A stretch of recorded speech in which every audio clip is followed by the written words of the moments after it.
أهلا بكم في قناتنا دويتشه ميت فيا. النهاردة هنتكلم عن المستقبل التام فوتور 2 في اللغة الألمانية، ولكن قبل ما نبدأ في الفوتور 2 نراجع بسرعة كده على الفوتور 1. Also wir fangen sofort an.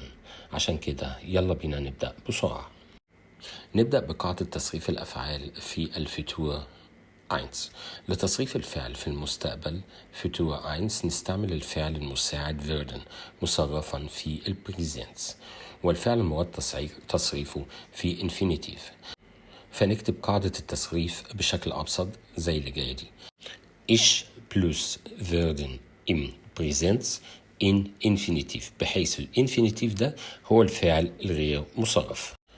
ندخل بقى على المستقبل التام فوتور 2. في اللغة الألمانية بنستخدمه للدلالة على أحداث هتقع في المستقبل، والفرق بين المستقبل التام فوتور 2 والمستقبل البسيط فوتور 1 إن المتكلم أو الكاتب في المستقبل التام فوتور 2 بيقصد إنه هيتم العمل في المستقبل، أما المستقبل البسيط فوتور 1 فإن المتحدث أو المتكلم بيستخدمه للدلالة على إنه هيشرع لسه في العمل ده في المستقبل، ولكن ما يقصدش إنه أتم من عدمه، مجرد الشروع في العمل لا أكثر ولا أقل.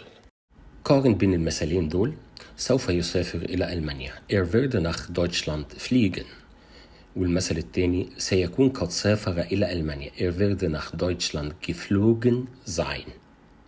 شايف الفرق؟ البايشبيل الأولاني إن هو هيسافر إلى ألمانيا، ده فوتور 1، والبايشبيل التاني هو متأكد إنه هيكون سافر إلى ألمانيا، ده فوتور 2. إزاي نصيغ المستقبل التام فوتور 2 في اللغة الألمانية؟ بيتكون الفوتور 2 في اللغة الألمانية من البيرسونال برونومن، وبعد كده الفعل المساعد werden مصرف في الزمن الحاضر بريزنس، والتصريف الثالث بيرفكت من الفعل الأساسي الذي يقع في المكان في آخر الجملة، وبعد كده مصدر الفعل haben أو sein في آخر الجملة بعد التصريف الثالث للفعل الأساسي. معادلة الفوتور 2: ich plus werden im Präsens plus perfekt plus sein أو haben.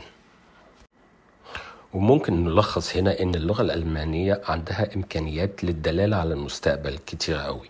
منها أول إمكانية هي البريزنس، يشترط لدلالته على المستقبل على وجود ظرف زمان يدل على المستقبل في الجملة. تاني حاجة الفوتور 1 يدل على المستقبل دون الحاجة لوجود ظرف زمان دل على المستقبل، ولكن يقصد به الشروع في العمل على حاجة في المستقبل، سوف أفعل.